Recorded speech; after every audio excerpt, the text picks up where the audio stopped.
Ya mungkin 9-10 hari lagi kita masuk bulan Ramadan. Sadarkah kita? Apa itu Ramadan?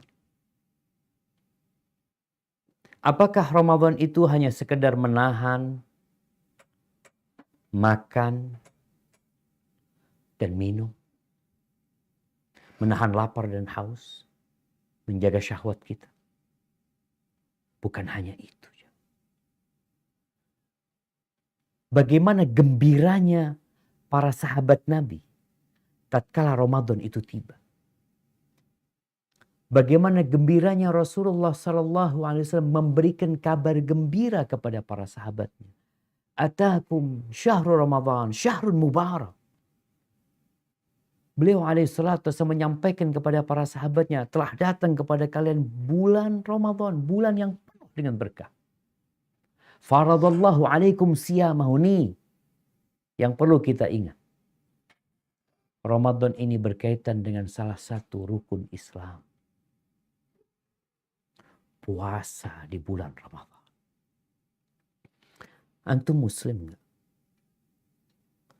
Semoga yang nonton semuanya muslim. Dan yang non muslim semoga Allah memberikan hidayah.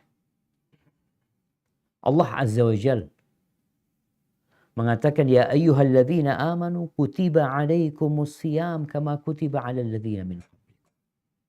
Wahai orang-orang yang beriman, subhanallah, pengumuman ini buat orang-orang yang beriman.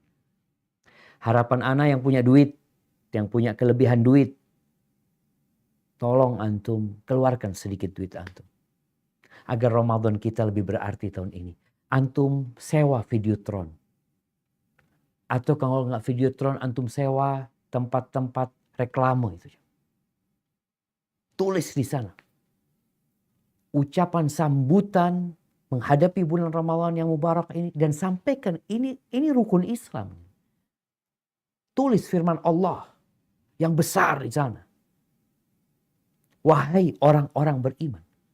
Supaya yang beriman berhenti sejenak.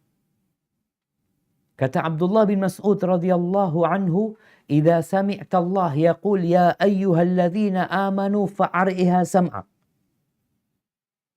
Kalau engkau mendengar firman Allah yang berbunyi, "Ya ayyuhalladzina amanu," wahai orang-orang yang beriman, pasang kuping. Kenapa perlu dipasang kuping kita? Kita ini kalau mau dikasih pengumuman yang bermanfaat buat kita, ada pengumuman door prize, hadiah. Biasanya katakan, dengerin semuanya, ini ada pengumuman untuk kebaikan kita semuanya. Masya Allah, semua akan dengerin. Dan dibalik ya ayyuhalladzina amanu ada kebaikan yang ingin Allah kabarkan kepada kita. Atau keburukan agar kita menjauhinya. Kutiba alaikum siyam. Kata Allah, diwajibkan atas kalian berpuasa kama kutiba alal ladzina min qablikum. Sebagaimana diwajibkan atas umat-umat sebelum kalian. Tujuannya apa? Apakah Allah mensyariatkan puasa ini untuk menyiksa umat manusia? La. Apakah Allah mensyariatkan puasa ini supaya orang-orang itu sehat tubuhnya? Allah mensyariatkan ini untuk kebaikan kita semuanya. La'allakum tattaqun. Agar kalian pantas masuk surga. Agar kalian menjadi orang-orang yang bertakwa. Karena surga yang luasnya seluas langit dan bumi. Itu disediakan untuk orang-orang yang bertakwa. Setiap tahun datang tuh Ramadan untuk membersihkan diri kita. Agar kita menjadi lebih baik lagi. Agar pada saatnya kita naik pangkat menjadi seorang yang bertakwa dan pantas masuk surga Allah Azza wa Jalla. Tapi sayangnya, banyak di antara kita udah berpuluh-puluh tahun melewatin bulan Ramadan, kok kayaknya belum bertakwa tuh. Ramadan ini bulan diturunkannya Al-Quranul Karim. Pedoman hidup umat Islam. Yang diturunkan sejak 1455 tahun yang lalu. Awal turunnya Iqra itu 1455 tahun yang lalu. di bulan Ramadan. Yang Allah mengatakan inna hadzal Qur'an yahdi lillati hiya aqwam. Ini Quran menunjukkan kepada jalan yang paling lurus. Penyimpangan-penyimpangan yang terjadi. Model tadi kita sampaikan tentang adanya bom bunuh diri. Tentang banyaknya pembunuhan di negeri kita. Banyaknya perzinaan. Banyaknya kecurangan. Banyaknya kezaliman. Banyaknya kesyirikan. Berbagai macam dosa itu. Karena menyimpang dari petunjuk Allah Azza wa Jalla.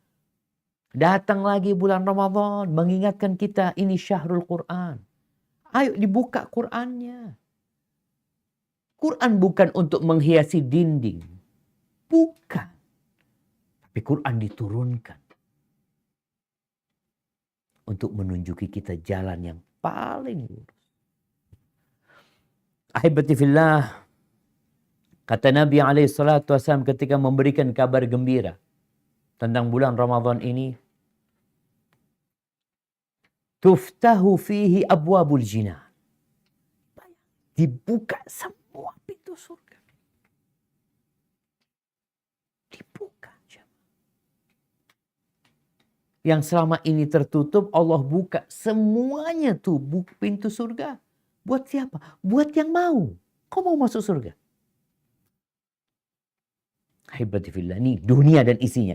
Kalau engkau punya kekayaan sebanyak 5.000 triliun. Engkau punya Indonesia. Indonesia ini ada 17.000 pulau kira-kira. Itu milikmu semuanya. Itu dengan 1 meter di surga. Yang kata Nabi SAW, la maudi'u sauti ahadikum. Tempat cemeti kalian di surga. Yang mungkin 1 meter untuk meletakkan. Khairun minad dunya ma fiha. Itu lebih baik dari dunia dan isinya. Bukan lebih baik daripada 50 triliun yang kau miliki. Engkau kalau punya uang 50 triliun mau buat apa? Umurmu hanya 70 tahun. Atau lebih dikit. Mati ditinggal semuanya. Makanya di bulan Ramadan pintu-pintu surga dibuka. Apa engkau gak gembira? Apa engkau gak bahagia? Di sini seorang yang menyambut Ramadan dengan kegembiraan. Yang dia sudah mulai 6 bulan yang lalu berdoa. Allahumma ballighna Ramadan. Allahumma ballighna Ramadan. Doa itu adalah cerminan dari isi hati. Bahwa engkau benar-benar mengharapkan datangnya bulan Ramadan. Bukan seperti sebagian orang yang menyambut Ramadan. Aduh Ramadan lagi, puasa lagi, tarawih lagi, ini lagi, itu. Subhanallah. Apakah engkau mengatakan itu tatkala dikatakan ini adalah mall yang baru buka. Insya Allah akan buka tanggal sekian. Anggap tanggal 1 Ramadan akan dibuka mall itu. Di dalam mall itu ada segala yang kau inginkan. Gratis. Kira-kira apa yang kau akan lakukan? Engkau akan mempersiapkan diri. Jangan sampai kelewatan. Di Jember pernah dibuka mall baru dibuka karena ada door prize, ada apa. Subhanallah. Ngantri sampai malam itu ada 17 motor yang hilang. Orang itu lupa sama motor dia karena bayangan dia mau dapat hadiah, dia mau dapat door prize. Bagaimana dengan Ramadan? Pintu-pintu surga dibuka. Pintu-pintu neraka ditutup. Dan ada yang menyeru mengatakan, ya baghiyal khair aqbil. Wahai orang yang ingin kebaikan, saatnya engkau ini. Jangan ditunda-tunda. Wa ya baghiyal syarr aqsir. Wahai orang yang ingin berbuat jahat, cukup udah 11 bulan kau. Masa nggak mau jadi orang benar di bulan Ramadan ini? Setan-setan aja dibelenggu. Masa engkau mau jadi setan? Setannya dibelenggu. Subhanallah jamaah. Wa fihi lailatun. Kata Nabi SAW ketika memberikan kabar gembira kepada para sahabat. Agar mereka benar-benar bersenang hati. Suka dengan Ramadan ini. Di situ ada satu malam. Khairun min alfi syahr. Yang lebih utama daripada 1000. Nih, antum digaji 1 bulan berapa? Kalau antum digaji 1 bulan itu anggap 10 juta. 1 bulan kerja digaji 10 juta. Terus kira-kira kalau bos mengatakan, engkau mau nggak? Sebulan ini aja, aku lipatkan gajinya jadi 100 juta. Tapi syaratnya kok nggak kemana-mana. Engkau full di kantor. 24 jam kali 30 hari. Nggak pulang kok. Gajinya dilipat gandakan 100 juta. Kira-kira mau nggak orang itu jamaah? 10 kali lipat ya. Dari 10 juta per bulan, dikasih 100 juta. Dia akan mengatakan siap. Dia akan ngomong sama istrinya, ngomong sama orang tuanya. Afwan banget ya, ana bulan ini off, ana mau nginep di kantor. Karena kata bos, ini kesempatan kerja cuma 1 bulan, dapat gaji 10 bulan. Bagaimana kalau gajinya diberikan gaji 100 bulan? Engkau akan lebih semangat lagi. Bagaimana kalau gajinya gaji 1000 bulan, jemaah? Allahu Akbar. Semua orang akan mau, akan bersungguh-sungguh. Tapi kita percaya nggak sama Lailatul Qadar? Kalau engkau yakin dan percaya, engkau akan bersungguh-sungguh untuk meraihnya. Kemudian kita lihat ya, Ramadan ini penghapusan dosa setahun. Wa Ramadan ila Ramadan. Dari satu Ramadan ke Ramadan selanjutnya itu menghapuskan dosa. Subhanallah. Dosa setahun. Tapi yang sungguh-sungguh. Kenapa? Karena ada orang hadir di bulan Ramadan. Sebulan penuh dia hidup di bulan Ramadan. Tapi dosanya nggak diampuni. Makanya Ramadan ini menyambutnya kok bersih-bersih hatimu. Hatinya bergembira dengan Ramadan. Karat-karat atau kerak-kerak yang ada di hati dibersihkan. Supaya Ramadan jadi benar-benar bersih dari dosa. Jibril alaihissalam pernah berdoa yang diaminkan oleh baginda Nabi kita Muhammad alaihi salatu wassalam. Di mana dia mengatakan, syaqiyun abdun adraka Ramadan thumman salakha minhu falam yughfar lahu. Sengsara hamba ini. Neraka nih, orang syaqi itu di neraka tempat. Seorang hamba yang hadir di bulan Ramadan sampai selesai Ramadan, 1 bulan full dia hadir di bulan Ramadan. Dan dosa-dosanya nggak ada yang diampuni. Nggak diampuni dosa-dosanya. Malahan nambah dosa di bulan Ramadan. Bulan penghapusan dosa, nih orang nambah dosa. Mana akal kita, jemaah? Ya, kita sedih ya. Ana mau tanya Ustaz Muflih nih, nggak tahu di Balikpapan ada nggak? Ustaz Muflih. Nah, di Balikpapan ini ada nggak manusia-manusia yang puasa tapi nggak sholat tuh, Ustaz? Banyak. Di perkantoran itu banyak. Di pasar-pasar. Jadi mereka puasa, Ustaz, tapi waktunya sholat nggak sholat gitu, Ustaz ya? Iya, bahkan setelah selesai sahur langsung tidur. Jadi sholat subuh. Kira-kira apa, Ustaz, yang membuat mereka seperti itu, Ustaz? Mungkin Ustaz pernah bertanya sama mereka atau gimana, ini antum ini puasa tapi nggak sholat gitu, Ustaz? Belum pernah nanya. Kayaknya perlu ada, mungkin kita ada tim nanti, Ustaz, di Jember. Anak ingin bikin acara mungkin, apa istilahnya? Social eksperimen. Ya, sosial eksperimen, tanya kenapa dia puasa tapi nggak sholat gitu loh, Ustaz. Artinya dia nambahin dosa aja dia, Ustaz. Subhanallah. Jazakallah khair, Ustaz. Itu jamaah tadi. Kayaknya bukan cuma di Jember ya. Tadi di Balikpapan disebutkan, mungkin di perkantoran ada orang-orang yang di bulan penghapusan dosa nambahin dosa. Dia berpikir dengan dia berpuasa, dosanya diampuni. Gimana mau diampuni? Dosa itu diampuni dengan pengampunan setiap sholat. Dosa Ramadan itu dimulai pengampunannya dengan setiap sholat. As-salawatul khams, kata Nabi SAW. Sholat yang 5 waktu. Subuh ke zuhur itu penghapusan dosa. Zuhur ke asar penghapusan dosa. Nanti per tahunnya itu dihapuskan di bulan Ramadan. Tapi ini orang nggak sholat. Sedangkan orang yang tidak sholat itu diragukan keislamannya. Di bulan Ramadan, la yusalli. Kok gimana mau dihapuskan dosa? Sedangkan keislamanmu diragukan. Sebagian ulama berpendapat kafir yang meninggalkan sholat sama sekali. Kalau mati tidak dikuburkan di kuburan umat Islam. Maka bicara keutamaan Ramadan, penghapusan dosa. Tapi jangan sampai kau menambahin dosa di bulan Ramadan. Kemudian jamaah, kata Nabi SAW, man shoma Ramadan imanan wahtisaban. Barang siapa yang puasa di bulan Ramadan iman. Karena beriman dia. Bukan ikut-ikutan. Nah tadi mungkin Ustaz Muflih. Orang-orang yang puasa nggak sholat itu puasanya ikut-ikutan. Puasanya karena nggak enak. Semua pada puasa. Masa anak nggak puasa? Jadi bukan imanan. Wahtisaban dan berharap pahala dari Allah Azza wa Jalla. Dia beriman ini rukun Islam. Dan dia yakin Allah akan berikan reward buat orang-orang yang berpuasa. Maka dia sungguh-sungguh berpuasa. Allah akan ampuni dosa-dosa dia yang telah berlalu. Dan yang terakhir nih bicara keutamaan bulan Ramadan. Subhanallah. Dan masih banyak ya keutamaan lainnya. Cuma anak ingin menyebutkan keutamaan umroh di bulan Ramadan. Itu seperti haji bersama Nabi SAW. Kita sedih. Pandemi ini belum selesai.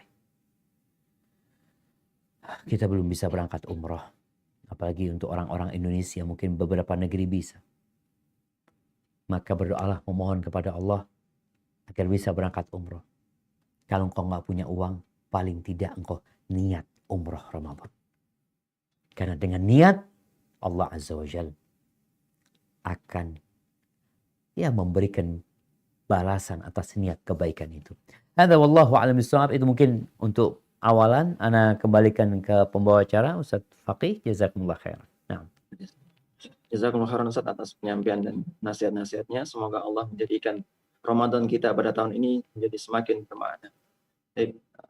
Agar Ramadan tahun ini lebih berarti, maka perlu kiranya kita mengetahui bekal-bekal apa saja yang kita butuhkan di bulan Ramadan ini. Maka kepada Ustaz Muflih Safitra Hafizahullah Ta'ala dipersilahkan. Tafadhol Ustaz.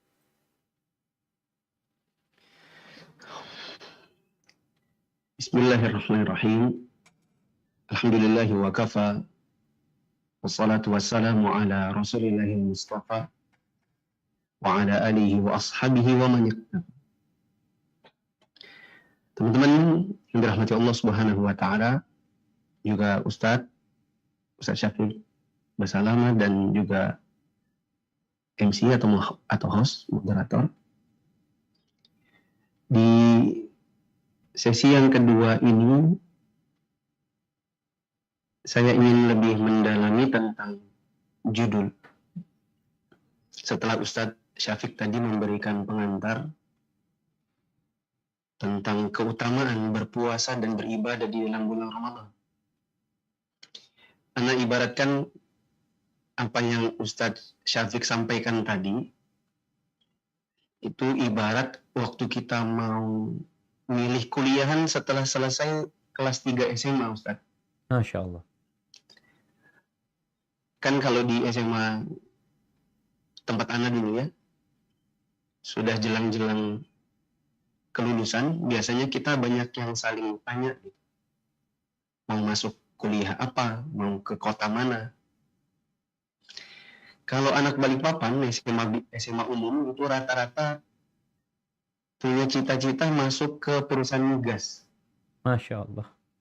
Karena di Balikpapan ini banyak perusahaan migas, lapangan pekerjaannya terbuka cukup luas, ya, sehingga ketika juga melihat banyaknya dalam tanda kutip kaum borjuisnya Balikpapan itu adalah dari kalangan migas, yang tinggal di komplek-komplek yang bagus-bagus itu rata-rata adalah kalangan migas, maka banyak yang berlomba-lomba untuk masuk ke sana. Artinya Ustaz, orang itu akan sangat bersemangat mengejar sesuatu bila dia telah mengetahui ganjaran atau reward yang akan dia dapatkan dari sesuatu yang dikejar ini. Makanya tadi di sesi 1, teman-teman yang dirahmati Allah, para pemirsa, Ustaz Syafiq membuka dengan keutamaan-keutamaan yang semoga dengan itu bisa memacu kita agar di bulan Ramadan khususnya tahun ini bisa lebih banyak kita isi dengan beribadah, dan dengan harapan Ramadan tahun ini bisa lebih berarti daripada tahun-tahun sebelumnya. Teman-teman yang dirahmati Allah, Anda ingat waktu kelas 1, 2, 3 SD, Ramadan anak itu, atau di sekitaran kau di Balikpapan ini, banyak diisi dengan kegiatan main kembang api. Di Jember ada kembang api, Ustaz? Masya Allah, Ustaz. Yes. Ada ya? Mulai banyak yang jualan ini, Ustaz. Benar-benar, Ustaz.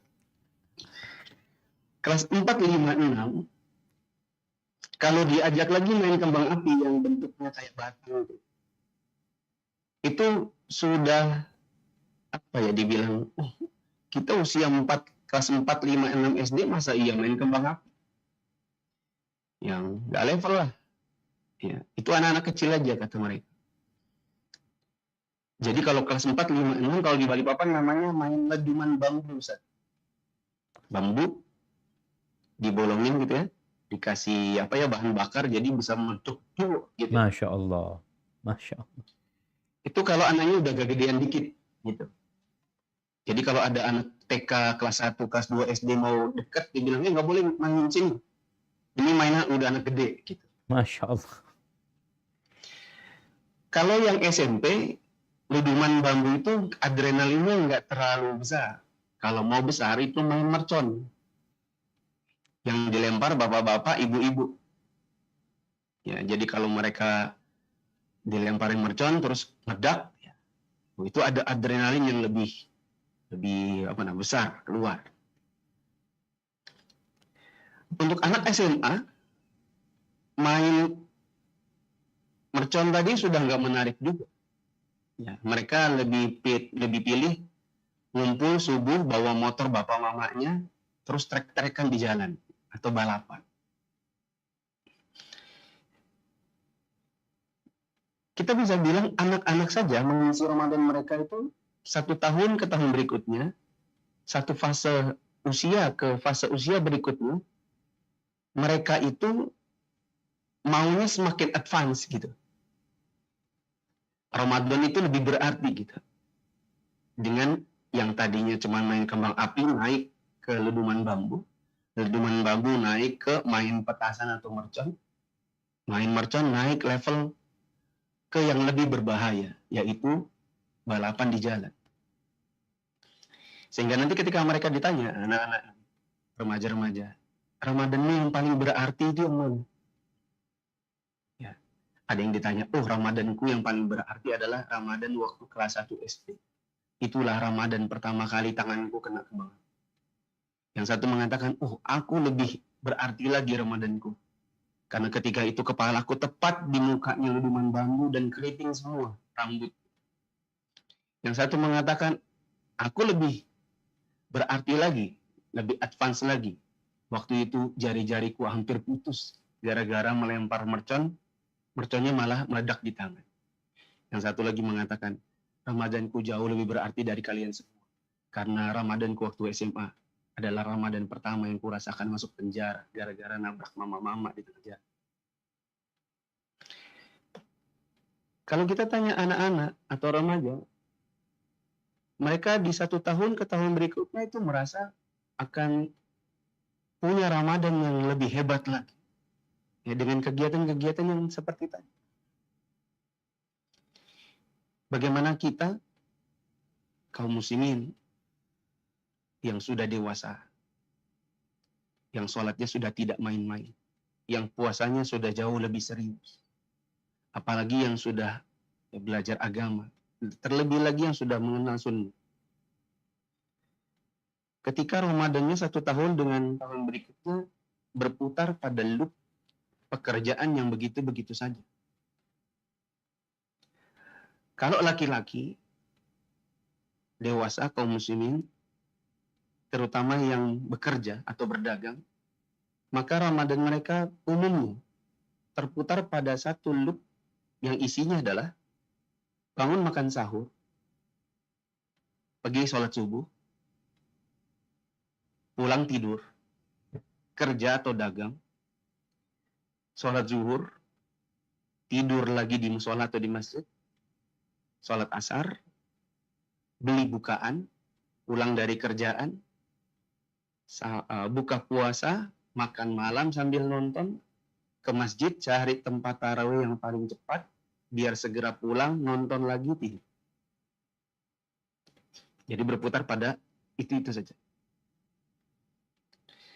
Kalau yang ibu-ibu orang awam, yang banyak kita temukan dari kalangan kaum muslimat, mungkin loop mereka terputar pada bangun, menyiapkan sahur, bangunin suami dan anak-anak, sahur bareng, cuci piring, sholat subuh, tidur,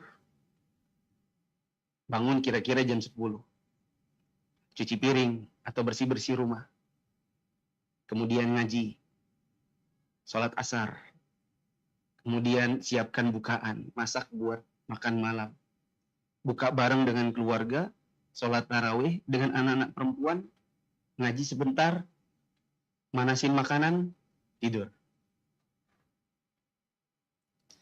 Terputar-putar pada itu saja loop-loopnya di antara mereka, sehingga satu Ramadan dengan Ramadan berikutnya bisa dikatakan seperti Ramadan yang begitu-begitu saja. Akhirnya, teman-teman yang dirahmati Allah,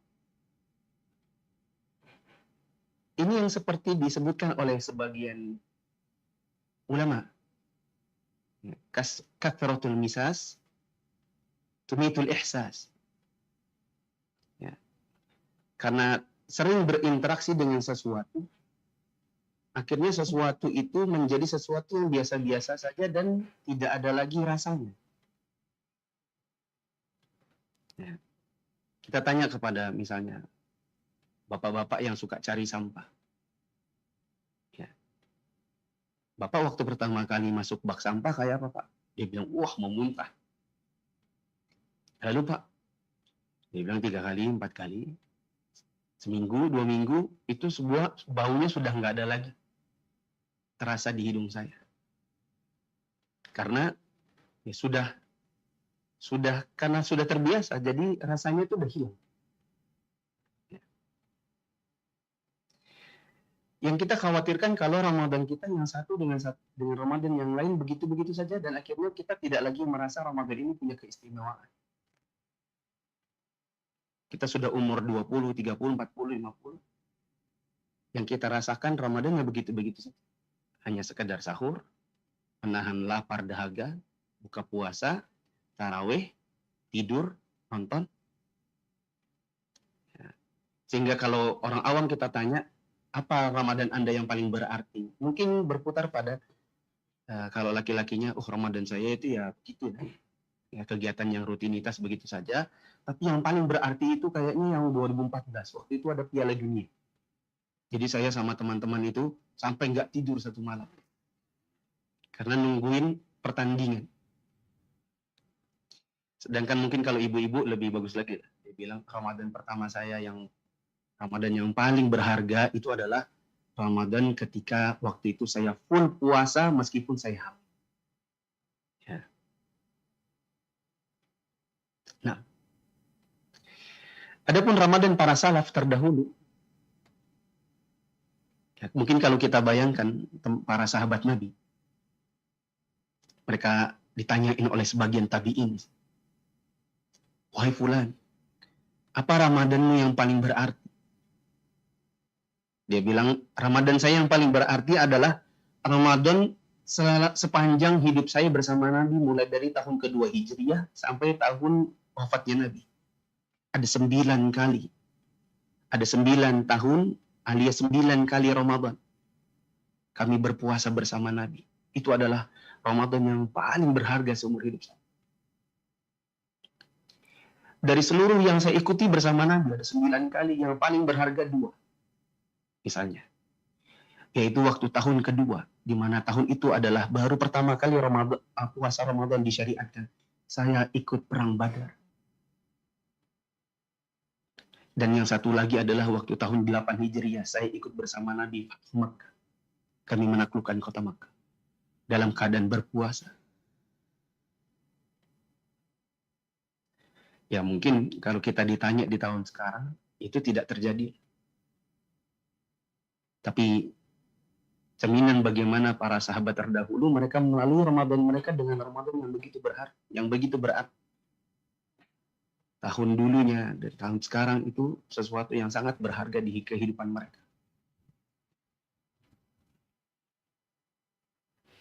Maka kurang lebih kita pun di tahun ini dan tahun-tahun berikutnya harus jauh lebih berarti ke Ramadan kita. Ketimbang Ramadan-Ramadan terdahulu, teman-teman yang dirahmati. Misal kita kalau ditanya apa Ramadanmu yang paling berarti? Ada orang mengatakan, Ramadanku yang paling berarti adalah Ramadan yang tahun kesekian. Di tahun itulah pertama kalinya aku baca Quran dengan membaca huruf Arab yang ada dalam Quran.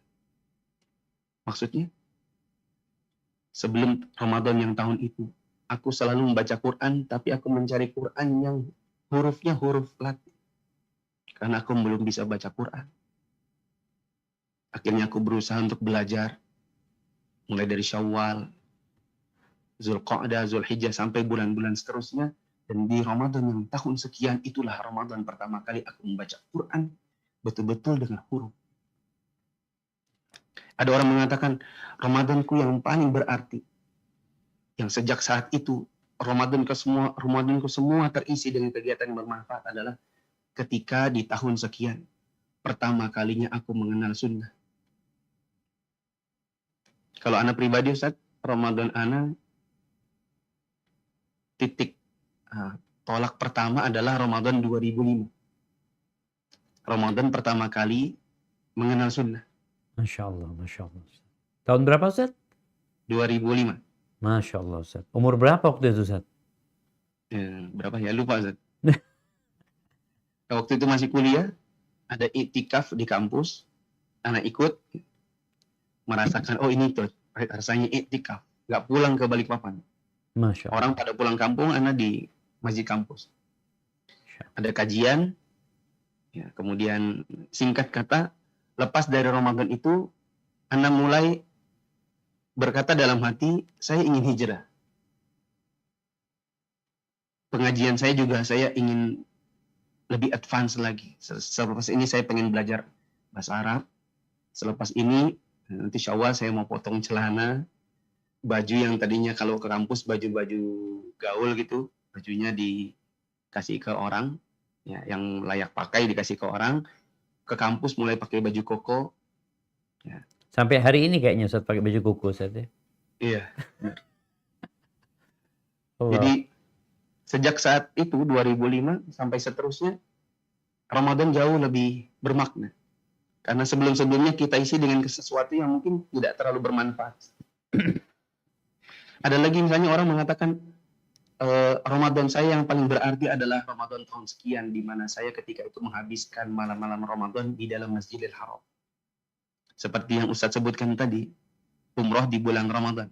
Dan kita doakan semoga teman-teman, terkhusus untuk yang menyimak kajian ini, semoga Allah lapangkan rezekinya dan Allah mudahkan untuk bisa berangkat ke Tanah Suci untuk merasakan i'tikaf di bulan Ramadan di dalam Masjidil Haram.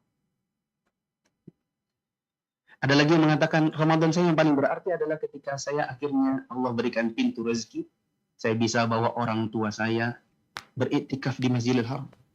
Saya tidak pergi sendiri tapi membawa orang tua saya. Ada lagi yang mengatakan Ramadan saya yang paling berarti adalah ketika saya pertama kalinya merasakan dalam hidup saya menamatkan Al-Quran.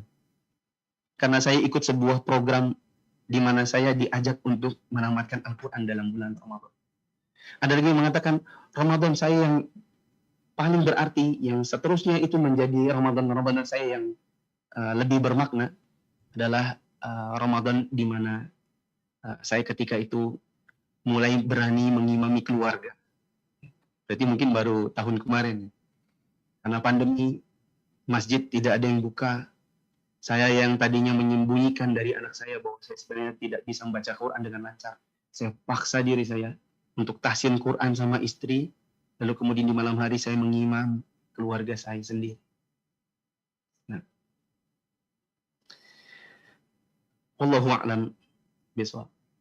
Jadi sebagai penutup di sesi kedua dari apa yang saya sampaikan adalah hendaknya di tahun ini dan kita usahakan untuk tahun-tahun berikutnya bila Allah mempertemukan kita lagi dengan Ramadan yang tahun-tahun berikutnya. Janganlah sampai Ramadan kita itu kita lalui hanya dengan sebuah lingkaran kegiatan yang begitu-begitu saja yang tidak lepas dari urusan-urusan dunia dan menghabiskan waktu untuk sesuatu yang kurang bermanfaat. Yang nanti insya Allah di sesi 3, Ustadz Syafiq mungkin akan menambahkan dengan sesuatu yang jauh lebih membuang waktu lagi di tahun-tahun ini, yaitu adanya media sosial dan internet yang banyak dari orang ketika tidak bijaksana dan tidak memahami penggunaan yang semestinya, akhirnya mereka berjam-jam menghabiskan waktu membaca pesan-pesan atau bahkan menunggu pesan yang tak masuk. Sementara di dalam Al-Quran ada banyak pesan Allah yang sudah masuk tapi tak dibaca-baca. Ya. Anda kembalikan ke host untuk ke Ustadz Syafiq. Nah, jazakumullah khairan. Jazakumullah khairan Ustaz atas nasihat-nasihatnya, dan Masya Allah ini sangat menyentuh sekali agar kita berusaha sebaik mungkin agar Ramadan tahun ini menjadi Ramadan terbaik kita. Kita masuki ke sesi ketiga, yaitu bagaimana kita mengenali lawan dari hal-hal yang menyia-nyiakan Ramadan kita pada tahun ini. Pada Ustaz Syafiq Riza Basalam hafizahullah ta'ala, kami silakan. Tafadhal Ustaz. Masya Allah, barakallahu fiik.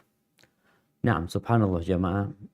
Apa yang disampaikan oleh Ustaz Muflih ya, menjadi bahan renungan buat kita sebenarnya. Karena kebanyakan dari kita itu tadi hidup dalam lingkaran rutinitas yang nggak berkembang. Padahal kalau untuk urusan dunia, kita tuh selalu ingin naik levelnya. Yang S1 ingin S2, yang S2 ingin S3, yang mungkin pegawai negeri itu ada kepangkatannya mereka. Ingin naik terus. Kalau bisa jadi presiden nanti orang itu kayak gitu. Tapi dalam urusan akhirat kita, padahal Allah mengatakan wal akhiratu khairu wa abqa. Akhirat itu yang lebih kekal, yang lebih baik ya sebenarnya. Kita malah nggak ada keinginan untuk berubah, untuk menjadi lebih baik. Sehingga bertahun-tahun Ramadannya tetap kayak gitu. Maka di sini pentingnya orang itu belajar. Pentingnya orang itu diingatkan. Bagaimana orang yang memahami keagungan bulan Ramadan ini akan mempersiapkan diri. Dia tahu kenapa nih. Aku harus berbuat apa menghadapi Ramadan ini. Bagaimana ucapan Ibnu Rajab yang menukil kalamus salaf ketika sebagian di antara mereka berkata bulan Rajab itu bulan untuk bercocok tanam. Bulan Sya'ban yang kita ada di penghujungnya ini adalah bulan untuk menyirami tanaman yang sudah kita tanam di bulan Rajab. Bulan Ramadan, bulan panen. Jadi kesiapan mereka menyambut Ramadan itulah yang menyebabkan mereka di bulan Ramadan. Kita nggak kebayang ya, kalau antum membaca bagaimana salafus saleh ya. Mereka menjadikan bulan Ramadan ini bulan panen beneran. Ada yang hatam Quran bukan sebulan sekali. Bukan sebulan 2 kali. Tapi tiap 3 malam dia hatam Al-Quran. Ada yang lebih ekstrim lagi mungkin. Mungkin bahasanya nggak ekstrim, bahasanya lebih semangat lagi. Tiap malam hatam Quran. Ada yang lebih dari itu lagi. Sehari semalam 2 kali hatam Al-Quran Karim. Subhanallah. Aina nahnu min haula. Jadi kalau kita melihat ke sana, maka kita akan sadar ternyata Ramadan kita ini nggak ada apa-apanya ya. Allah Azza wa Jalla mengatakan ya ayyuhalladzina amanu taqullaha wal tanzur nafsum ma qaddamat lighad. Wahai orang-orang yang beriman, bertakwalah kalian kepada Allah, hendaklah setiap jiwa itu melihat apa yang sudah dia persiapkan untuk hari esok. Wattaqullah. Innallaha khabirum bima ta'malun. Bertakwalah kepada Allah. Allah itu Maha mengetahui dengan apa yang kalian lakukan. Umar bin Khattab radhiyallahu anhu mengatakan hasibu anfusakum qabla an tuhasab. Kalian hisaplah diri kalian, evaluasi diri kalian sebelum kalian nanti yang dievaluasi. Maka sangat menarik apa yang disampaikan oleh Ustaz Mufli itu, di mana kita harus duduk merenungkan Ramadan kita. Kalau ternyata subhanallah umur 40 tahun nggak bisa baca Quran. Taib. Memang nggak bisa Ustaz, anak nggak tahu. Ya belajar. Tahun depan umur 41 paham baca Quran. Umur 50 tahun hafalan Qurannya nggak bertambah sama sekali. Apa nggak bisa kok setahun menghafal satu surat? Setahun, surat pendek tuh. Sehingga umurmu 40 tahun engkau menghafal 40 surat. Anggap menghafalnya di bulan Ramadan aja, sebulan itu.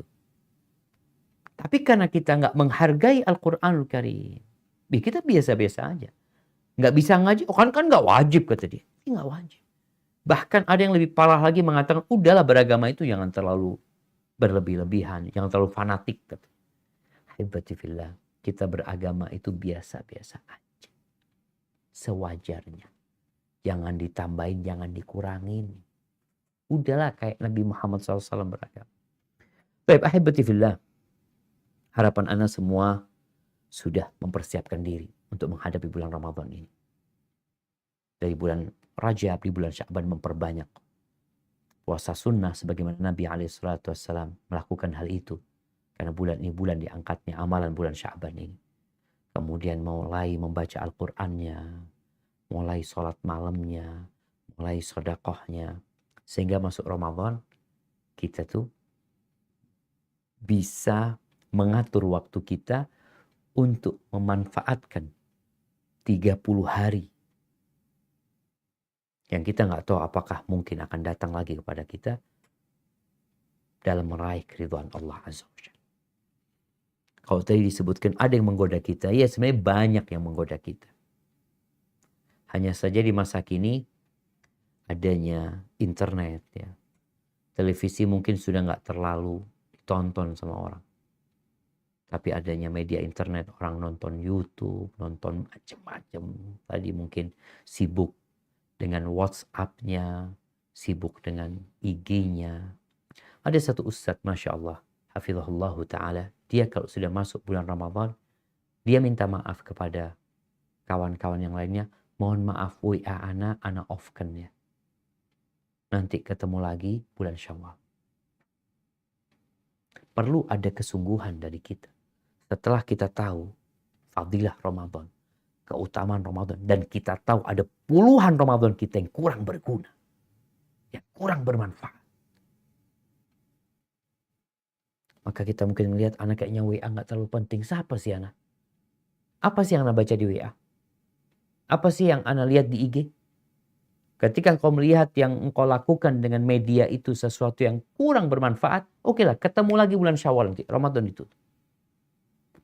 Ada seorang ibu, ketika masuk bulan Ramadan di masa lalu ini, sebelum ada handphone ya, ibu itu Masya Allah, ketika masuk bulan Ramadan, TV di rumahnya itu dibalik. Bukan cuma dicabut, karena kalau cuma dicabut, anak-anak bisa nyolokin. Sama ibunya itu dibalik. Kemudian anak-anak tanya, kenapa ibu? Kata ibunya, cukuplah. Sudah 11 bulan kita nonton televisi. Apa nggak bisa di bulan Ramadan ini, bulannya Al-Quranul Karim, kita fokus baca Quran. Mengkaji surat cinta yang Allah kirimkan kepada hambanya. Ustaz Mufli tadi menyampaikan bahwasanya banyak pesan-pesan yang masuk di handphone kita. Ada pesan-pesan yang kita tunggu-tunggu nggak datang ke tempat kita. Tapi ini pesan dari Allah yang sudah 1453 tahun yang lalu. Udah turun tuh Iqra, tapi kita nggak pernah Iqra. Maka bagaimana sikap kita terhadap media ini? Ada manusia yang bisa mengontrol dirinya. Artinya handphone ada di tas dia, ada di tangan dia. Tapi nggak selalu dia hidupkan. Kalaupun dia buka handphonenya, yang dia buka aplikasi Quran. Aplikasi zikir pagi dan petang. Kajian. Ini orang yang bisa mengontrol media ini. Subhanallah. Ini orang muwaffaq. Yang Allah kasih kekuatan dia bisa mengontrol. Ada orang yang bisa ngontrol handphonenya kalau ada kawannya. Kalau ada kawan di sebelahnya yang dia tonton yang positif. Yang dia buka Quran. Ketika dia sendirian gak mampu dia. Karena ajakan syahwatnya jauh lebih kuat daripada keimanan dia. Sehingga dia kembali berbuat dosa dengan handphonenya, kembali berbuat dosa dengan televisi. Terus seperti itu. Ketika dia berkumpul sama orang-orang, selamat dia. Sendirian gak selamat. Terus bagaimana orang seperti ini? Yang kau taruh handphone. Jangan engkau bawa ke tempat kau sendirian. Kalau bisa di-off-kan tadi. Udah Ramadan ini enggak lah. Kecuali antum memang orang yang punya kepentingan. Ya tafadhol. Tapi tetap dengan mengontrol diri. Ahibati fillah. Allah Azza wa Jalla mengatakan. Inna syaitana lakum aduun fattakhidhuhu aduun. Sesungguhnya syaitan itu adalah musuh buat kalian. Dan jadikan dia musuh. Di bulan Ramadan, syaitannya dibelenggu. Dia tidak bisa lagi menggodain manusia seperti dahulu sebelum Ramadan. Ada keterbatasan dari dia. Namun karena kita 11 bulan ini dikawanin sama setan. Sehingga masuk Ramadan terkadang setannya dibelenggu, kitanya yang jadi setan. Dengan media-media yang ada. Berapa banyak orang yang di waktu mustajab itu bukan berdoa, bukan memohon kepada Allah, tapi nonton televisi. Ada acara sebelum berbuka yang biasanya memang acara ini dibikin supaya antum lalai. Lupa bahwa antum sedang puasa. Rasa lapar itu supaya hilang. Padahal kita tahu itu waktu mustajab untuk berdoa. Lis-shaimi da'watun mustajabah. Buat orang puasa ada doa yang mustajab. Ketika dia berbuka. Atau secara umum ketika dia puasa. Kemudian di waktu sahur. Ada lagi tontonan buat orang supaya nggak ngantuk. Padahal sepertiga malam akhir itu waktu mustajab untuk berdoa. Ini malah nonton. Maka tugas kita adalah menyadarkan diri kita. Mengajak keluarga kita. Mulai hari ini. Jangan nunggu Ramadan. Mulai hari ini mulai dikontrol. Persiapkan diri kita. Karena kita tahu orang yang mau lari 10 kilometer. Kalau dia nggak pernah berlatih. Maka 1 kilo dia sudah ngos-ngosan. Tidak adanya latihan dan persiapan ini. Yang menyebabkan banyak orang puasanya cuma 10 hari. Tarawihnya cuma 10 hari. Seakan-akan sudah selesai Ramadan. Tapi orang yang sudah berdoa 6 bulan yang lalu. Allahumma balighnya Ramadan. Dan di bulan Sya'ban dia memperbanyak puasa sunnah. Memperbanyak amal soleh. Masuk Ramadan. Dia nggak ingin Ramadan ini pergi. Karena dia merasakan kebaikan Allah. Terus di setiap malam itu ada orang-orang yang divonis bebas dari api neraka. Maka semoga kita termasuk yang dibebaskan dari api neraka. Hada wallahu a'lam bishawab. Barakallahu fiik. Ana kembalikan ke pembawa acara. Jazakumullah khair. Masya Allah. Jazakumullah khairan Ustaz atas penyampaiannya. Dan ini Masya Allah sekali. Jangan sampai menjadikan hal-hal di sekitar kita itu justru menjadi bumerang bagi kita di Ramadan kita pada tahun ini. Dan saatnya kita masuk ke sesi kajian terakhir. Dan semoga ini bukan terakhir kajian kita bersama beliau Habibullah Ta'ala. Yaitu rencana apa saja yang bisa kita lakukan di bulan Ramadan ini. Nah, kepada Ustaz Muflih kami persilakan. Tafadhol Ustaz.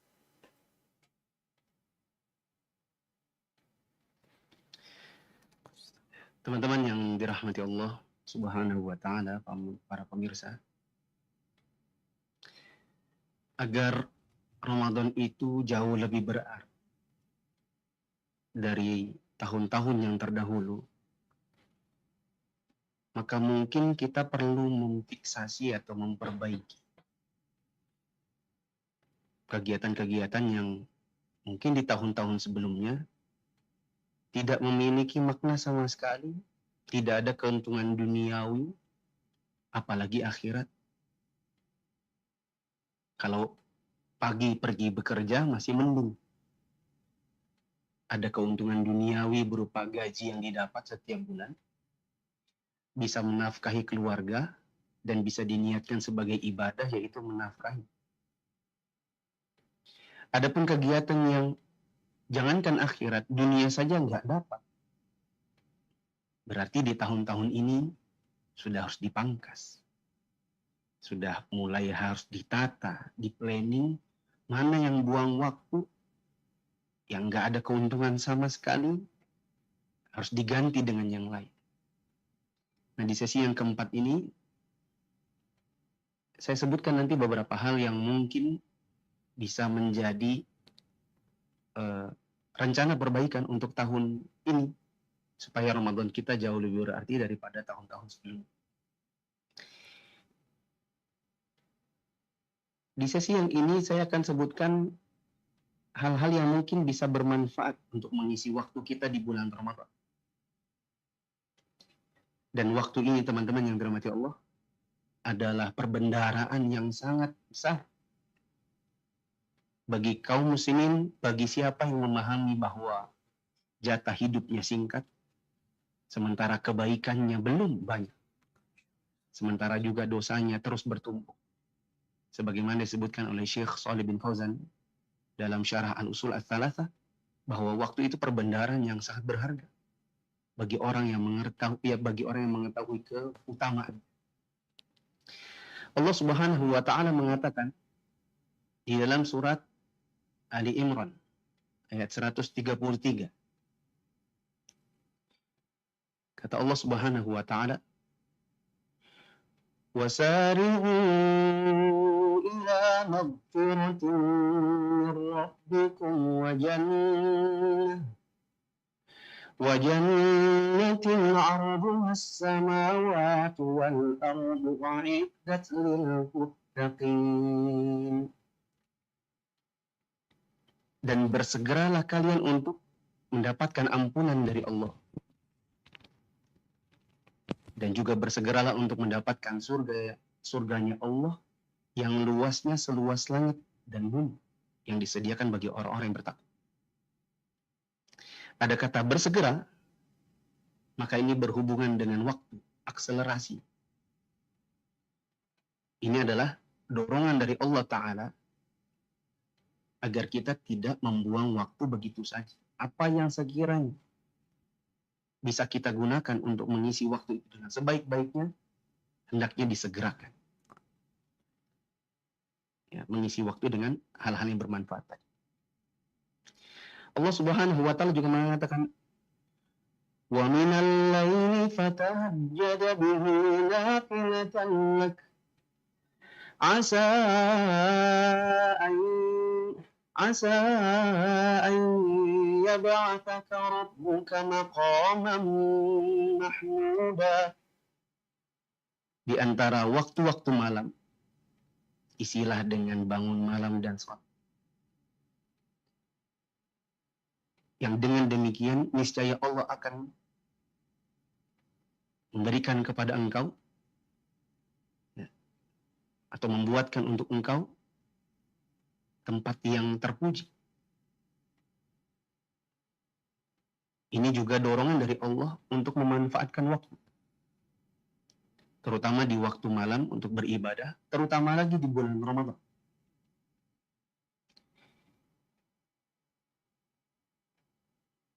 Kita kalau di Masjidil Haram, semoga Allah memberikan kelapangan rezeki dan kemudahan bagi yang belum pernah ke sana.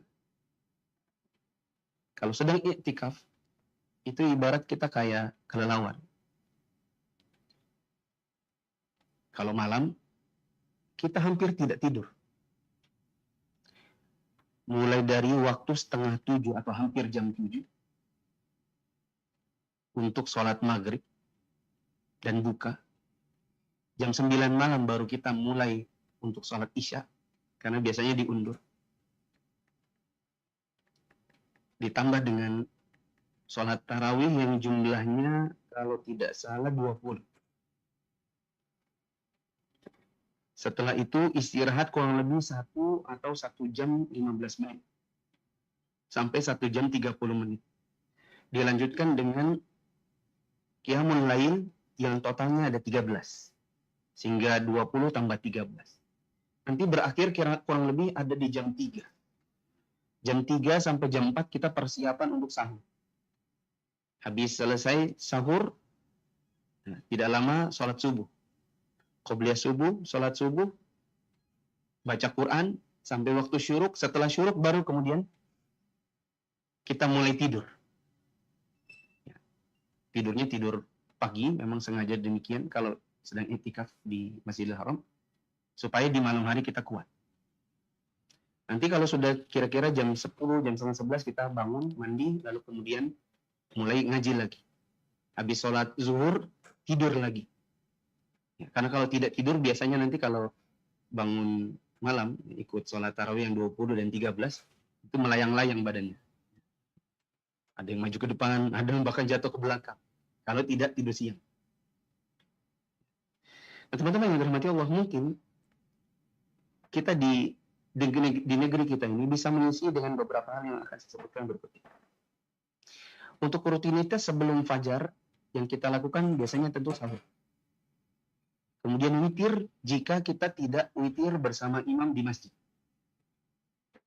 Karena bisa jadi, nggak pernah di sebagian tempat, ada yang masjidnya nggak dibuka karena pandemi. Atau karena sesuatu dan lain-lain. Lalu dia sholat di dalam rumahnya, mengimami keluarganya. Lalu bersepakat sama keluarganya, kita tidak sholat witir. Kita hanya tarawih 8 rakaat, nanti witirnya adalah di waktu sahur, karena lebih utama. Maka silakan. Adapun yang sholatnya di masjid bersama imam, maka yang lebih utama adalah mengikuti imam sampai selesai. Ya. Karena Nabi SAW mengatakan, man qama ma'al imam hatta yansarifa kutiba lahu qiyamul lailah. Siapa yang sholat bersama imam sampai dengan imamnya selesai, maka dicatat dia seperti sholat semalam suntuk. Adapun rutinitas setelah masuk fajar, nah ini yang mungkin selama ini adalah habis subuh kita langsung geletak tidur. Kita ganti tidur yang terlalu banyak di bulan Ramadan dengan sesuatu yang bermanfaat dan berpahala. Misalnya, setelah selesai sholat subuh, kita dengari pengajian. Ya, mungkin Ustaz Syafiq, kajian subuh ada Ustaz nanti di bulan Ramadan? Masya Allah. Kayaknya nggak ada Ustaz. Nggak ada kajian subuh kan? Nggak ada gitu Ustaz. Kalau tahun lalu anak ada Ustaz. Kalau nggak salah kajiannya Al-Usul min Ilmil Usul. Masya Allah, Masya Allah. Request dari sebagian teman-teman yang bilang kami udah belajar bahasa Arab, tapi kok belum naik-naik ini. Materinya kok belum naik gitu.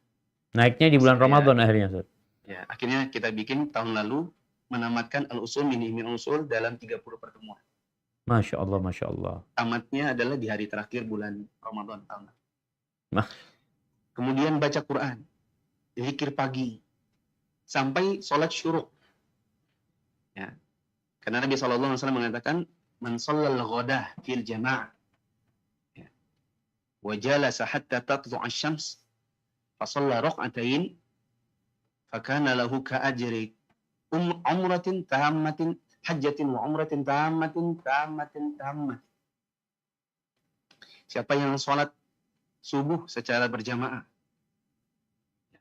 kemudian duduk berzikir, yadhkurullah, dia berzikir kepada Allah sampai dengan terbitnya matahari.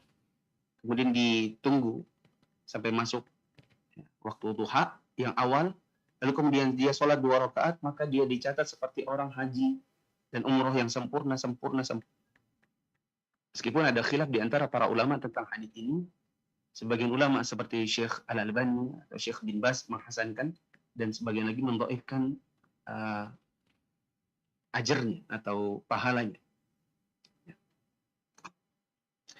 Kemudian rutinitas setelah selesai sholat syuruk, kita bisa kerja, belajar, qobliyah dan ba'diyah zuhur. Ya, begitu juga jangan lupakan sholat duha. Adapun tidur kita bisa milah-milah. Bisa jadi waktu tidur kita itu setelah selesai sholat syuruk. Bisa jadi waktu tidur itu kita buat sebelum waktu zuhur, dan bisa jadi setelah selesai sholat zuhur. Ya, tapi jangan semua waktu itu dibuat tidur. Ada sebagian orang yang di bulan Ramadan habis subuh tidur. Nanti jelang zuhur tidur, habis zuhur tidur kembali. Nah, ini menghabiskan waktu. Jadilah Ramadan ini kurang berarti. Untuk waktu sore dan waktu malam, maka kurang lebih sebagaimana biasa. Pada waktu buka, membaca Al-Quran, zikir petang, ya, kemudian sholat malam. Dan di bagian akhir, di sesi ini saya ingin memberikan beberapa penekanan pada kegiatan kita, teman-teman yang dirahmati Allah. Pertama untuk mama-mama nih, buat ibu-ibu. Usahakan sebelum bulan Ramadan, ibu-ibu sudah bikin pertama bumbu-bumbu yang cepat tumis. Ya, mungkin kita banyak menghabiskan waktu di bulan Ramadan untuk ngiris-ngiris. Belum lagi mikirin, malam ini mau makan apa. Mikirnya aja lama. Nah, paling bagus adalah misalnya bumbunya sudah bumbu jadi. Kita udah blender nih, bawang putih sekian kilo udah di blender, udah masukin kulkas. Bawang merah udah di blender, masukin kulkas. Sambal udah bikin sekali banyak, masukin kulkas. Jadi nanti ketika bulan Ramadan, kita mau bikin apa? Sudah ada bumbu-bumbu yang tinggal goreng saja. Begitu juga sambalnya sudah jadi satu. Enggak tiap kali ini ngulek, tiap kali memasak ngulek, tiap hari ngulek. Karena semua sudah jadi, dimasak untuk full satu Ramadan. Jadi kita nggak banyak menghabiskan waktu di dapur saja. Belum lagi ditambah mikir malam ini mau makan apa, besok subuh mau sahur apa. Berarti perlu juga membuat jadwal makanan. Belum lagi jadwal orang tua dan jadwal anak. Di bulan Ramadan jangan sampai yang punya jadwal hanya anak. Kita sebagai orang tua juga harus punya jadwal. Ketika anak tidur, kita ngapain? Ya. Ketika anak sedang daring belajar sekolah, kita ngapain? Jam berapa anak main dan kita harus ngapain? Ya, kita pun punya jadwal. Kemudian teman-teman yang dirahmati Allah, jangan tidur malam sebelum segala sesuatunya sudah selesai. Seperti sudah manaskan makanan supaya nggak basi buat besok sahur. Nah, kemudian cucian piring udah selesai. Jadi besok subuh nggak ribet hanya dengan cucian piring yang bertumpuk-tumpuk. Kemudian dua hal lagi, tantang diri kita untuk berani iktikaf. Karena sebagian orang itu takut kehilangan duit. Apalagi kalau dia berdagang atau dia punya usaha. Dia takut kalau dia tutup. Apalagi ternyata pesanan-pesanan dari dagangannya itu melunjaknya adalah di 10 malam yang terakhir. Sebagian orang takut kehilangan pendapatan. Takut kehilangan pemasukan buat beli baju lebaran, buat beli sepatu baru, baju baru. Mereka takut. Sehingga sampai habis waktu Ramadan, kegiatan mereka itu begitu-begitu saja. Mereka belum pernah merasakan yang namanya kenikmatan beriktikaf. Yaitu melepaskan semua kegiatan dunia, berkhulwat dengan Allah, baca Quran, berzikir. Betul-betul merasakan lapang dada, tidak dibebani dengan kegiatan-kegiatan dunia dan hanya cari uang semata. Saya punya banyak teman-teman yang saya tantang seperti itu. Coba tantang diri Anda. Mulai tahun ini, malam 20 sampai habis bulan Ramadan, maaf, tutup toko, tidak ada terima pesan. Dan jangan khawatir, rezeki Allah tidak akan menjauh dari antum hanya dengan seperti ini. Kita sering dengar orang bilang rezeki nggak kemana-mana. Wallahu a'lam bishawab. Yang terakhir, hendaknya kajian Ramadan, kalau bisa teman-teman, nanti di bulan Ramadan saya yakin pasti banyak ustadz-ustadz yang bikin pengajian. Kebanyakan dari kita, pengajian hanya didengarin online, 5 menit tinggal, 5 menit tinggal. Dan saya kalau nanya teman-teman, kalau tadi Ustadz Syafiq bilang kita butuh social eksperimen, ada sosial eksperimen yang sudah terjalan, yaitu kepada teman-teman, saya tanya, bagaimana antum mendengarkan kajian online? Antum tahan? Ya, dia bilang ya, jujurnya sih paling 10 menit udah maksimal, setelah itu ditinggal. Jadi kajian kita udah selesai nonton ini, Ustaz. Udah lewat 10 menit, Ustaz. Di situ butuh Ustaz. Butuh kolaborasi dan butuh kreativitas untuk membuat teman-teman bertahan. Tapi banyak yang mengikuti kajian itu paling 10 menit tinggal, 10 menit tidur, dan seperti itu. Masya Allah. Jadi yang seperti apa? Kita harus cari sesuatu yang kita punya target, yang kita sayang kalau kita ketinggalan. Makanya Ustaz, tahun lalu itu Anda bikin al-usul min ilmi usul. Anda katakan kepada teman-teman di awal kajian, kalau bisa antum ikuti kajiannya sampai selesai, tamat bukunya. Saya lebih membutuhkan viewer sebanyak 20 orang, tapi tamat semuanya. Dengan begitu semoga itu bisa menjadi bekal untuk mereka berdakwah. Ya, ketimbang saya punya misalnya 100.000 orang, tapi cuma 5 menit ditinggal, 5 menit ditinggal. Karena kita butuhnya sesuatu yang bisa menjadi target ya. Teman-teman betul-betul bukunya tamat belajar. Jadi kalau di kegiatan kami Ustaz di Mufid nanti, insya Allah di bulan Ramadan ada juga ada program di dalam grup WhatsApp. Di ibu-ibu sudah kita bikin, ada baru 3 grup, itu pun nggak banyak yang mau masuk tapi nggak bisa. Program tamat baca Quran 30 juz dalam 2 minggu. Jadi setengah bulan, insya Allah teman-teman ibu-ibu sudah bisa namatkan. Yang mungkin itu sesuatu yang berharga buat mereka. Bahkan kemarin di tahun lalu itu ada yang menutup surat An-Nas itu ya dengan tangisan gitu. Dia bilang apa? Inilah pertama kalinya seumur hidup saya menamatkan Al-Quran. Masya Allah. Saya belum pernah merasakan sebelumnya. Dan begitu bahagianya. Dengan program ini kita bisa menamatkan membaca Al-Quran. Nah. Afwan Ustaz, mungkin kepanjangan. Saya kembalikan ke Ustaz. Masya Allah, barakallahu fikum. Jazakumullah khairan Ustaz atas penyampaiannya, dan dengan ini semoga Allah Azza wa Jalla menjadikan detik-detik Ramadan kita di tahun ini menjadi semakin berharga dan semakin bernilai. Baik, izin kepada Ustaz Syafiq dan juga Ustaz Muflih Hafizahumullah Ta'ala untuk menyampaikan beberapa pertanyaan dari teman-teman Ustaz. Mungkin kami akan atau ditujukan kepada masing-masing Ustaz 2 pertanyaan. Alhamdulillah ini ada 4 pertanyaan pas, jadi 2 insyaallah. Baik, pertanyaan pertama mungkin kami tujukan kepada Ustaz Syafiq Hafizahullah Ta'ala.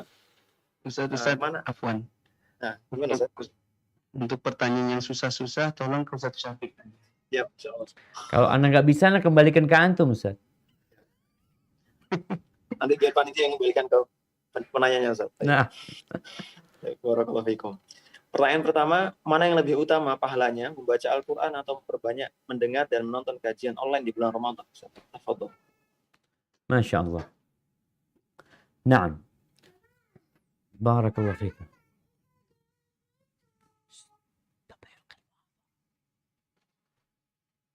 Naam. Subhanallah, ini pertanyaan yang menarik jemaah. Sebenarnya pertanyaan ini nggak perlu ditanyakan ya. Kenapa nggak perlu ditanyakan? Sejatinya kita punya waktu dalam hidup kita ini 12 bulan dalam setahun. Apabila seorang kurang memanfaatkan waktunya sehingga terkumpul semua kebaikan ingin dia kerjakan di bulan Ramadan. Semuanya ingin dia lakukan. Ini sebuah tanda semangat yang besar dari... Tunggu jemaah, ini ada yang... Nah. Bayulqil ma. Yalla, ruhi naqbisra. Yusuf.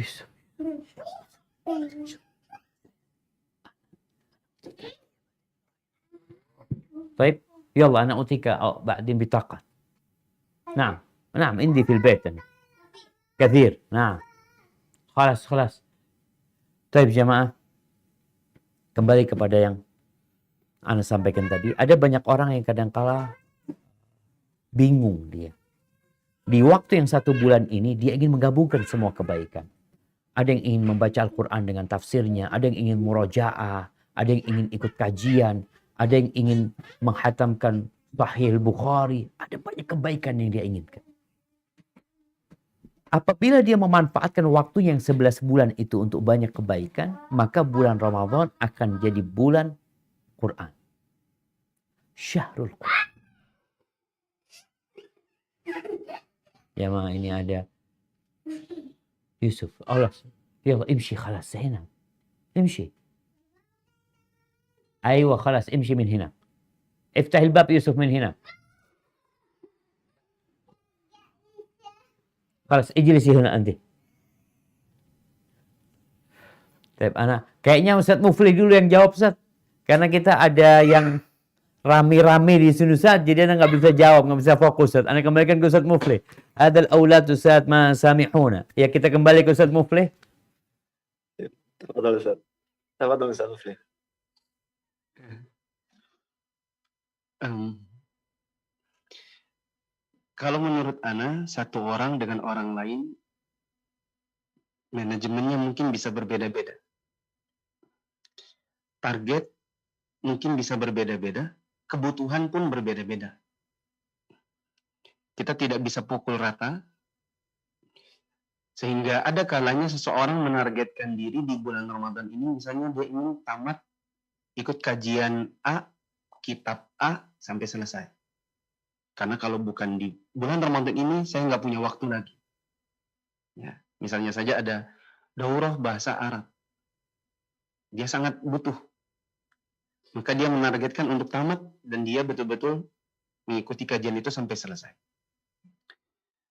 Ada lagi orang yang kalau bahasa Arab saya sudah selesai nih, udah lewat. Saya udah bisa baca kitab gundul. Tapi tajwid kurang. Kebetulan ada daurah bahasa Arab, daurah tajwid selama bulan Ramadan pun. Ya. Lalu dia mengikuti kajian tersebut. Ada lagi yang ya insya Allah kita sudah selesai bahasa Arab, kita sudah mengerti baca kitab, bahkan sudah berdakwah, bacaan Quran insya Allah sudah baik. Lalu yang ditargetkan adalah hanya sekedar baca, tanpa tafsir. Ada lagi yang menamatkan Al-Quran sudah sering, tapi yang belum pernah tamat adalah tafsir. Jadi dia memanfaatkan bulan Ramadan itu untuk membaca, bukan cuma sekedar baca Qurannya, tapi dengan tafsirnya. Nah, kebutuhan kita berbeda-beda, cara manajemen waktu kita juga berbeda-beda. Bapak-bapak yang bekerja, bapak-bapak yang berdagang, mahasiswa yang belajar, ibu-ibu yang cuma di rumah, ibu-ibu yang punya 3 anak, ibu-ibu yang sedang hamil, itu semua kan berbeda-beda. Yang terpenting adalah bukan cuma sekadar bertanya, bagusnya mana ya, yang ini apa, yang ini apa, yang ini, lalu kemudian semuanya nggak ada yang selesai. Yang terbaik adalah pilih yang paling kita butuhkan dan targetkan diri untuk betul-betul namatkan.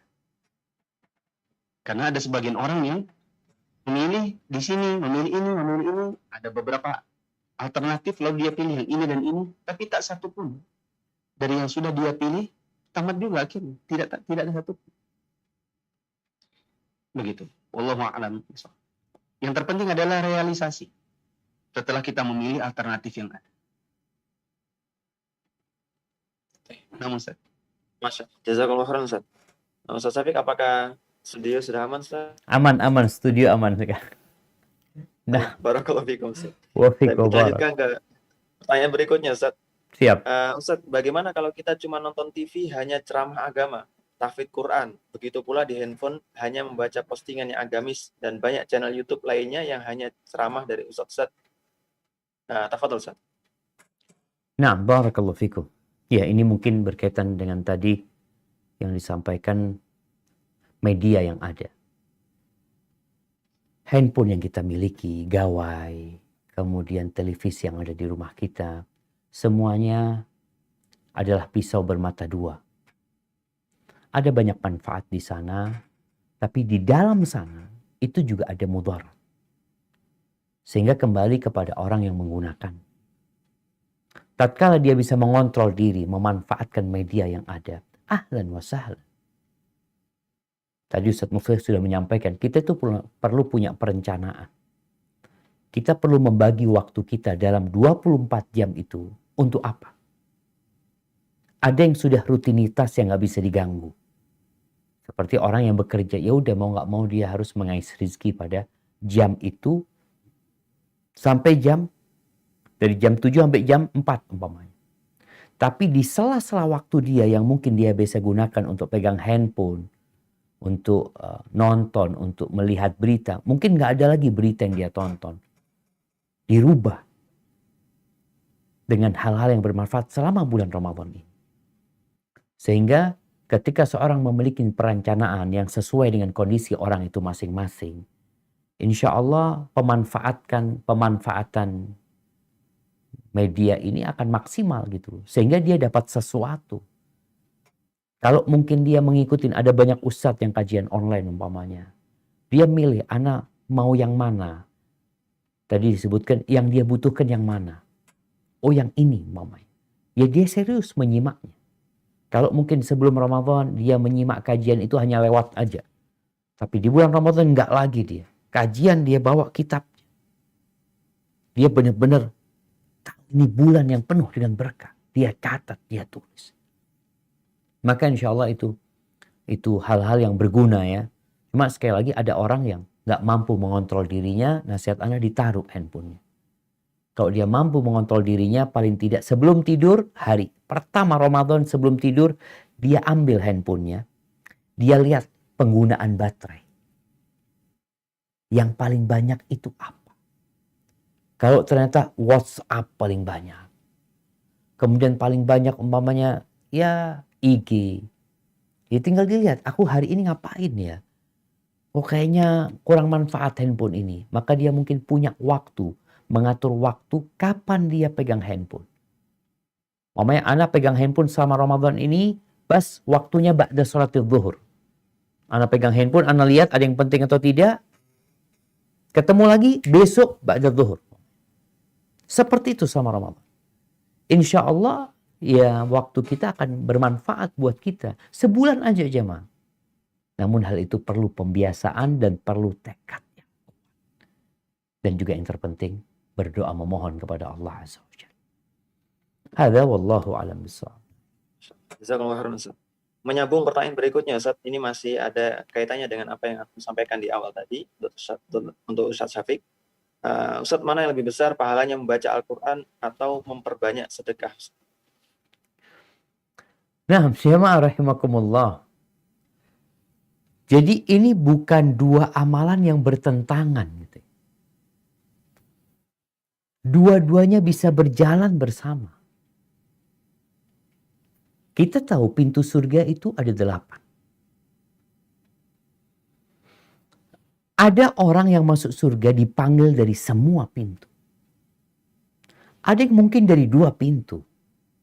Ada yang mungkin dari 3 pintu. Nabi SAW mengatakan, "Faman kana min ahli shalah." Barang siapa yang ahli sholat, dia banyak sholat sunnahnya, rajin sholat nafilahnya, sholat malamnya, sholat duhanya, dia akan dipanggil dari pintu sholat. Faman kana min ahli sedekah, yang suka sedekah akan dipanggil dari pintu sedekah. Yang rajin puasa akan dipanggil dari pintu puasa. Jadi 8 pintu surga ini usahakan kita mengamalkan semuanya. Tapi kalau nggak mampu Ustaz, anak ini terus terang puasanya itu cuma bisa yang wajib doang Ustaz. Karena anak kerja berat umpamanya. Ada lagi orang yang anak terus terang kalau sedekah Ustaz nggak mampu Ustaz. Anak gantikan dengan puasa sunnah. Tadi mungkin anak nggak bisa sedekah, anak perbanyak baca Al-Quranul Karim. Yang mampu engkau kerjakan, kerjakan. Tapi tatkala engkau mampu menggabungkannya, maka gabungkan kedua amalan tersebut. Orang yang membaca Al-Quranul Karim, satu huruf itu 10 kebaikan. Satu ayat dia baca, dia kaji, itu lebih baik dari seekor onta. Subhanallah. Pahala sedekah, subhanallah. Jadi Quran ini sebenarnya akan mengantarkan antum untuk rajin sedekah.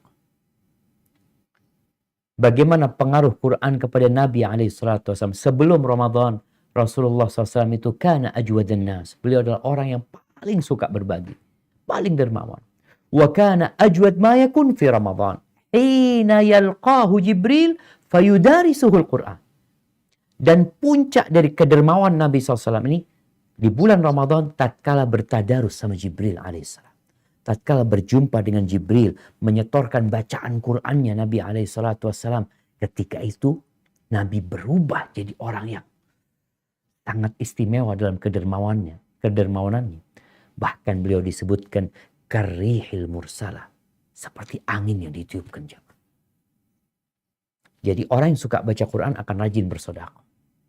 Maka kalau dikatakan 2 amalan ini adalah amalan yang mulia. Bagaimana para sahabat Nabi tatkala melihat orang-orang Ansor rajin sodakoh. Dia laporan sama Nabi SAW. Mengatakan, saya sholat, orang kaya puasa, sama seperti kita. Yang nggak bisa kita lakukan, wa yatasaddaquna bifuduli amwalihim. Mereka bersodakoh dengan kelebihan harta mereka. Ini yang nggak bisa kita lakukan. Terus Nabi SAW memberikan amalan kepada para sahabat untuk berzikir setelah sholat. Ternyata orang-orang Ansor ikut mengamalkan itu. Ini yang kaya tidak mencukupkan diri. Sudah, anak kan sudah sedekah. Tatkala mereka melihat ada sebuah keutamaan, sebuah amalan, mereka ikut mengamalkan. Jadi kalau dikatakan mana yang lebih utama, dua-duanya utama dan dua-duanya seharusnya jalan bersama. Kecuali memang antum nggak mampu, nggak punya uang. Ya gimana nggak punya uang? Kamu untuk saudaramu itu bernilai sedekah. Hadza wallahu a'lam bishawab. Mungkin Ustaz Muflih ingin menambahkan, Ustaz? Jazakumullah khairan. Yakfina, Ustaz. Baik. Ini insya Allah menjadi pertanyaan terakhir dari teman-teman semuanya. Ini ditujukan kepada Ustaz Muflih hafizahullah ta'ala. Ustaz, apakah boleh sholat syuruk bagi kami perempuan di rumah, Ustaz? Dan zikir apa saja yang harus dilakukan ketika Ramadan? Apa dulu, Ustaz? Nah, perkara sholat isyraq atau sholat syuruk di rumah bagi wanita, sebatas yang Anda ketahui ada khilaf di antara para ulama. Di antara para ulama seperti Syekh bin Baz mengatakan wanita yang sholat di rumahnya kemudian melakukan hal-hal yang masuk dalam teks hadis, yaitu sholat subuh, kemudian dia duduk ini berarti nggak tiduran dan akhirnya benar-benar tidur, melainkan duduk, kemudian berzikir kepada Allah, dan zikir di sini tidak semata-mata zikir pagi, tapi bisa juga membaca Al-Quran, termasuk diantaranya insya Allah adalah mengikuti sebuah pengajian. Kalau di zaman kita berarti pengajiannya bisa online. Dan dilakukan ini sampai dengan terbitnya matahari, tetapi dia tunggu dulu sampai masuk waktu duha yang awal, baru kemudian dia melaksanakan sholat 2 rakaat. Meskipun ini di rumah, maka insya Allah bisa tercatat pahala haji dan umrah yang sempurna. Sebagaimana di riwayat yang sudah saya bacakan tadi waktu di sesi kajian. Di antara para ulama yang lain, sepertinya di antaranya Syekh Shalih Al-Utsaimin, Syekh Muhammad bin Shalih Al-Utsaimin. Beliau termasuk yang menyatakan tidak bisa masuk ke dalam riwayat hadis yang tadi apabila dilakukannya cuma di rumah. Ya. Tetapi apa yang dilakukan oleh wanita apabila dia duduk sholat di rumah sendirian misalnya, karena suami dan anak-anak laki-laki yang misalnya pergi ke masjid, kemudian dia duduk berzikir, membaca Al-Quran sampai dengan terbit matahari, lalu sholat 2 rakaat di waktu duha yang awal, maka dia bisa dicatat sekedar dengan nilai sholat duha. Nilai sholat duha. Intinya bukan seperti pahala sholat syuruk, melainkan pahala sholat duha biasa. Jadi ada khilaf di antara para ulama. Hanya saja, karena Allah yang memberikan kepada kita pahala dan ganjaran atas apa yang kita kerjakan, maka saya katakan bila para wanita di rumah memang mampu untuk mengerjakan sebagaimana laki-laki mengerjakan sholat syuruk di masjid, maka hendaklah dia kerjakan dan jangan ditinggalkan hanya semata-mata karena ada khilaf para ulama dalam sisi diganjar atau tidak diganjar dengan pahala haji sempurna tadi. Tetap dilakukan dan berharap kepada Allah, semoga Allah menerima dan memberikan ganjaran pahala seperti yang Allah berikan kepada siapa yang mengerjakan sholat syuruk dengan rangkaian-rangkaian zikir dan sholat subuhnya tadi itu. Ini kurang lebih sama seperti kalau ada orang bertanya, saya ingin sekali pergi ke masjid dengan berjalan kaki. Saya mengharapkan satu langkah kaki mengangkat derajat dan satu langkah kaki menghapus dosa. Masalahnya adalah masjid terdekat dari rumah saya itu begitu jauh. Apakah kalau saya pakai motor bisa dikatakan satu putaran roda mengangkat derajat dan satu putaran roda menghilangkan dosa? Syekh Ubaid Al-Jazairi mengatakan semoga Allah mengganjar seperti orang yang berjalan kaki karena faktor jauhnya. Ya. Meskipun kita ketahui bahwa sebagian sahabat dahulu saking inginnya mendapatkan pahala jalan kaki sampai-sampai ketika dia pergi ke masjid dengan membawa hewannya, dia tidak naik itu hewan, tetapi dia berjalan bersebelahan dengan hewan.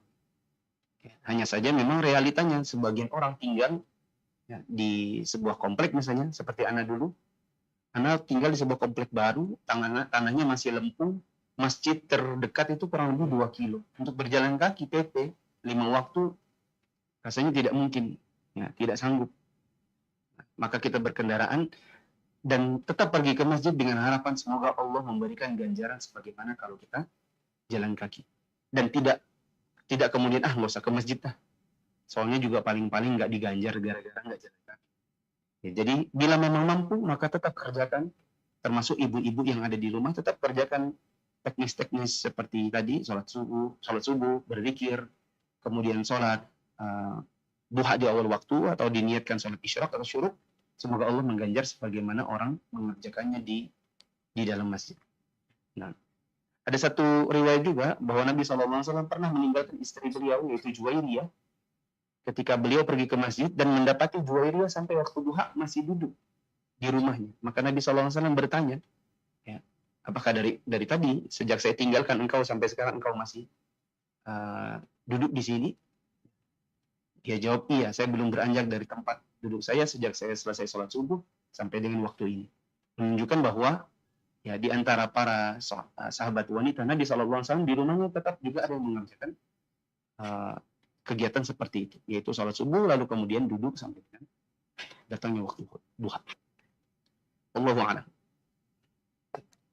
Mungkin yang sedikit tadi pertanyaan yang zikir apa yang bisa kita lakukan dalam bulan Ramadan, Ustaz? Maksudnya terkait sholat syuruk tadi? Ini lain hal, Ustaz. Jadi Oh, zikir apa saja mungkin disarankan kita lakukan di bulan Ramadan? Kalau di waktu pagi dan di waktu petang, maka yang paling disarankan adalah zikir pagi dan petang. Kalau belum menghafal, maka bisa pakai buku. Dulu waktu saya belum hafal, buku zikir pagi petang saya bawa ke masjid. Tak kantongi. Jadi tak baca. Nanti baca ke-5, ke-6, lama-lama ada yang sudah matanya udah nggak perlu lihat ke buku lagi, itu sudah hafal sendiri. Ya. Jadi zikir pagi, zikir petang. Kalau belum hafal, bisa dengan bantuan buku zikir pagi petang yang ada. Nanti lama-lama semoga bisa hafal sendiri. Begitu juga dalam berkendaraan di waktu pagi, berkendaraan di waktu petang, bila belum sempat, ya, misalnya karena di pagi hari kita mau pergi kerja, kita tidak sempat zikir pagi setelah selesai sholat subuh, kita bisa mengerjakan di waktu-waktu duha sambil berkendaraan. Alhamdulillah, Ana punya promosi nggak apa-apa Ustaz ya? Oh, kalau kebaikan perlu dipromosikan, Ustaz. Kan dakwah, Ustaz. Mana Ustaz ini? Salah satu platform yang lagi booming kan diantaranya Telegram. Meskipun Telegram itu sudah lama. Nah, di Telegram, Ana punya channel. Ada channel Murattal, khusus Murattal. Jadi teman-teman bisa ketik di Telegram itu @murattal_muflisafitra. Kalau mau zikir pagi petang, ketik zikir Muflisafitra. Ada 2 channel khusus, jadi teman-teman bisa downloadin satu-satu. Itu isinya adalah kalau mau putar Murattal, pencet 1 nanti dia akan putar sendiri. Meskipun layar HP-nya mati pun dia akan tetap putar. Jadi Murattalnya akan muncul. Teman-teman bisa sambil naik mobil misalnya, dengarkan Murattalnya. Pencet Telegramnya, subscribe dulu tentunya di channel Murattal Muflisafitra. Nanti pencet yang paling atas, Al-Fatihah. Layarnya mati, teman-teman tetap bisa mendengarkan Murattalnya akan jalan sendiri. Sejauh ini baru ada juz 30 full dan beberapa surat-surat pilihan dan beberapa surat dari juz 29. Untuk zikirnya, nanti teman-teman bisa kurang lebih sama, pencet 1, nanti zikir pagi, zikir petangnya akan memutar sendiri meskipun layar HP. Begitu. Untuk malam-malam terakhir di bulan Ramadan, yang kita mengharapkan kita mendapatkan malam qadar, ya, maka doanya atau zikirnya ada zikir khusus, yaitu Allahumma innaka afuun tuhibbul afwa fa'fu anni, sebagaimana dalam riwayat Aisyah radhiyallahu anha. Nah, demikian. Masya Allah, jazakallah khairan Ustaz atas penyampaian dan ilmunya. Dan semoga Allah Azza wa Jalla membalas kebaikan Ustaz Syafiq dan juga Ustaz Muflis Sabitra Hafidhahumullah Ta'ala dan berikan manfaat kepada umat atas ilmu yang beliau berdua miliki. Dan sampailah kita di penghujung acara, teman-teman yang rahmati oleh Allah Subhanahu wa Ta'ala. Dan tidak terasa ini sudah berjalan bahkan melebihi waktu sebagaimana panitia tetapkan 10 menit. Dan ini insya Allah tidak mengurangi kekhidmatan kita dalam mengikuti kajian ilmu dari Al-Ustaz Hafidhahumullah Ta'ala. Barakallahu fikum. Jazakumullah Baik, khairan. kami selaku pembawa acara mohon maaf terutama kepada dua ustaz dan guru kami, yaitu Ustaz Syafiq Reza Basalamah Hafidhullah Ta'ala dan Ustaz Muflih Hafidhullah Ta'ala, atas kekurang baikan dalam penyampaian kami atau kurang adab dalam menyampaikan kepada antum berdua. Semoga Allah Azza wa Jalla mengampuni kami dan juga segenap kaum muslim. Dan kita tutup acara pada pagi hari ini dengan doa kafaratul majlis. Subhanakallahumma wa bihamdika asyhadu an la ilaha illa anta astaghfiruka wa atubu ilaik. Assalamualaikum warahmatullahi